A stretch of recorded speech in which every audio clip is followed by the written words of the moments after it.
Okay, hi guys, Spencer from Shreducation here. So I'm always trying to get better at the guitar. I was looking up some timing exercises, if you can believe that, and I found one from Cory Wong. If you don't know who Cory Wong is, then you definitely don't watch guitar players on the internet. He is a master funk guitarist. He's in a band called Wolfpack, Cory Wong and the Fearless Flyers, and his right hand moves so fast, you can see it from space. I'm really not that much of a Wong head, and I've never listened to a full Wolfpack song. I'm sure that sounds crazy to you guys because I am a white person who studied jazz at community college. But I watched his video and it was great. What a great exercise and what a great musician. The one caveat with this video, he didn't really teach you how to do it. So in this video, you're gonna learn how to do Cory Wong's daily warm-up and give you the tabs and show you the fingerings. And I have a Guitar Pro and a PDF of the entire warm-up. I'm gonna walk you through all of that stuff. We're gonna dive in. You're gonna learn a lot. And when you're done doing it,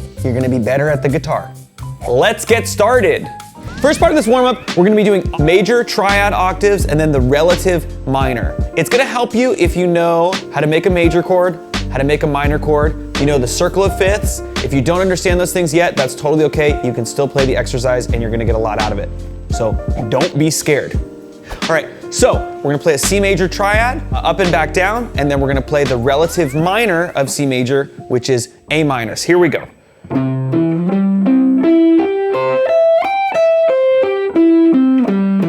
That's our C major, and then straight to A minor.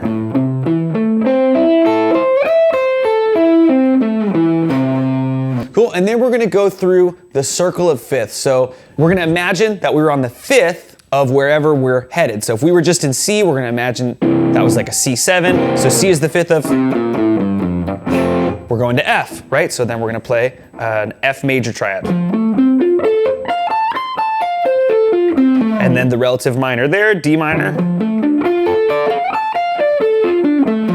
So you get the idea. We're doing a major arpeggio, 2.5 octaves, up and back down, and then the relative minor attached to that through the circle of fifths. We're gonna try this, guys, and it's difficult. So before we start doing it, I'd like you to look through this PDF/Guitar Pro and get it in your fingers a little bit. Because I'm telling you, if you haven't done these arpeggios before, you're not gonna have a fun time. All right, let's give it a shot. Here we go. 2, ready, and. A. Going to F.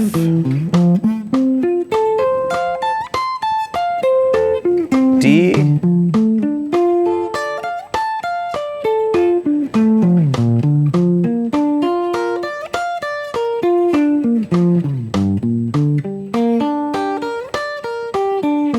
E flat, C minor, A flat, F,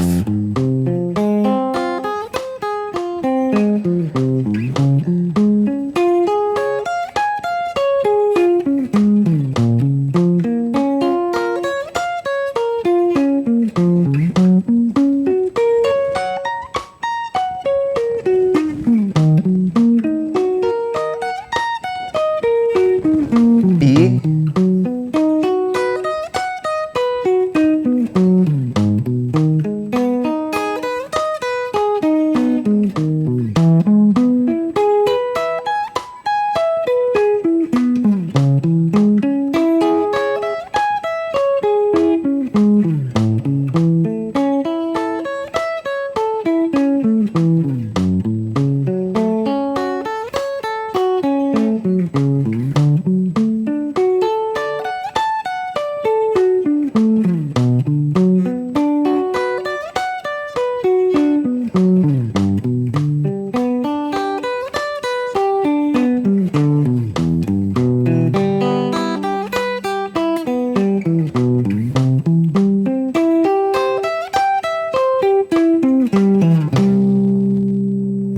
The next part of this exercise is we're gonna play the notes of a chord, this time just 2 octaves, not the second half. We're just gonna do these notes.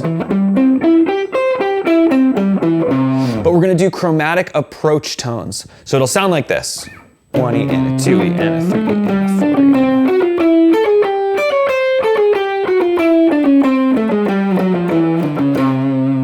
Our fingering for that is 3, 2, 1 for every note, right? And then when we go to the relative minor, we're gonna go the opposite direction. So instead of coming from above, we're gonna go from below. So we're gonna arpeggiate this, and we're gonna go.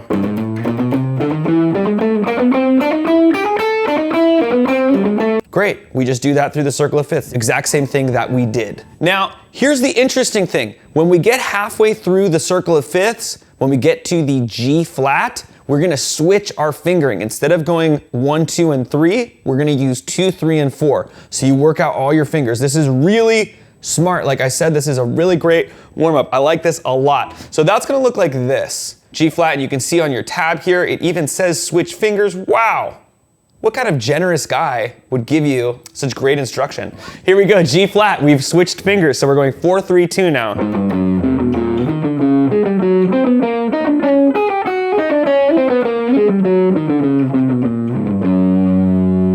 And then we're gonna go to E flat minor. So same thing, we're gonna do the approach tones from below, but now we're using 2, 3, and 4 only. So that would look like this.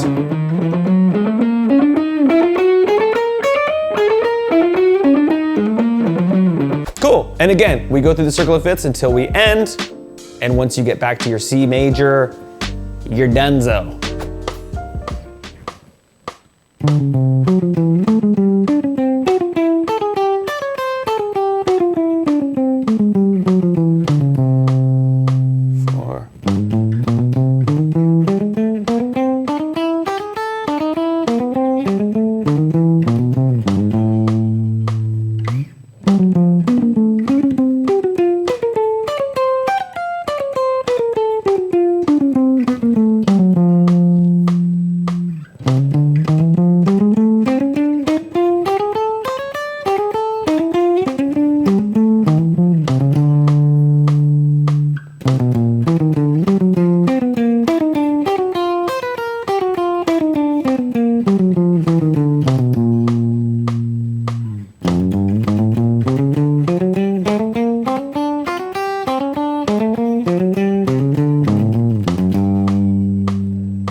Okay, this second half of the warm-up all has to do with this kind of 16th note funky strumming that Cory Wong is known for. It's a great thing to practice because you're gonna get used to staying on a grid and creating a grid of 16th notes for yourself and just staying even and staying in time. So basically what we're gonna be doing is we're gonna accent certain notes and we're gonna move them around on the grid. So to start, we're gonna go like this, no accents, just to get used to playing 16th notes. 1E and a 2E and a 3E and a 4E and a. When we start, we're gonna do accents on all the beats. Would sound like this. 1, 2, 3, 4. 1, 2, 3, 4. The next measure we're gonna push the accents back 1/16th note. So now we're gonna be playing on the E of each beat. So that would go like 1E and a 2E and a 3E and a 4E and a. Then we're gonna move it back one more 16th note. So it's gonna be on the and.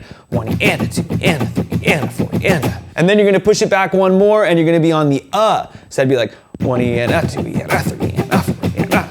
And Cory talks about how when people are accenting the upstroke, that's when their time gets messed up, and you may find that that happens to you. So really use your ears, do this along with the metronome, and stay vigilant. Stay strapped out in the streets. You want all your strokes to be even.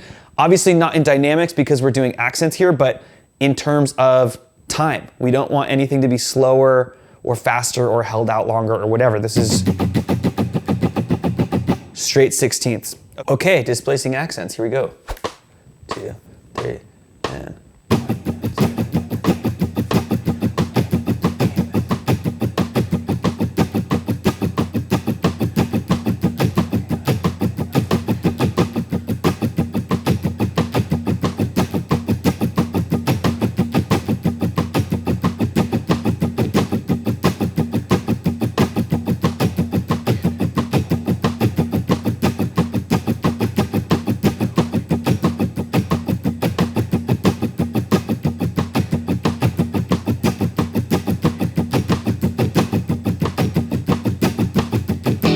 Now, instead of doing a full measure, we're gonna do half a measure of each of these permutations. So that would sound like this. 1E and a 2E and a 3E and a 4E and a 1E and a 2E and a 3E and a 4E and a. And then the last one, we're gonna do them just for one beat each. So that's 1E and a 2E and a 3E and a 4E and a. Cool. And now this whole exercise is putting all of those together and then double it. But we're gonna do that when we do the full playthrough. Last thing that we do here is we're gonna do this with a chord, because how often are you just trading accents around a 16th note grid on mutes? Honestly, sign me up for that gig. I would love to get paid to do that. 1E and a 2E and a 3E and a 4E and a 1E and a 2E and a 3E and a 4E and a 1E. The benefit here is that we're working on our left hand muting, because we want to be able to like have our hands synced up and we want to be able to stop or start on a dime. Cool, let's play through the whole thing. That's actually it. 2, 3, and.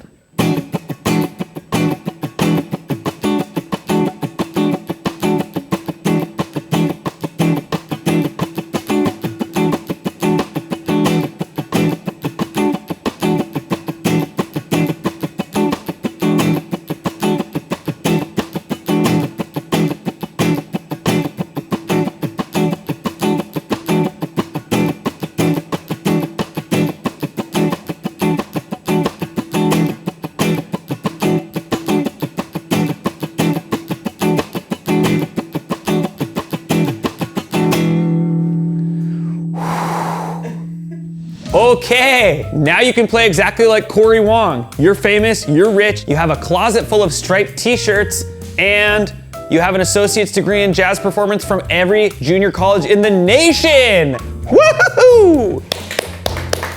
If you enjoyed this, let me know what other warm-ups you want me to do or any other exercises you want me to break down. You know, you see a lot of lessons like this on YouTube, but they don't always go in depth. So I want to make sure you're really getting the most out of anything that you see online. We want you to get better at guitar and have fun doing it. If you got something out of this, make sure to check out our Patreon. We're doing real lessons over there. I just want to make some friends on the internet. I know that that's where all the safest people hang out.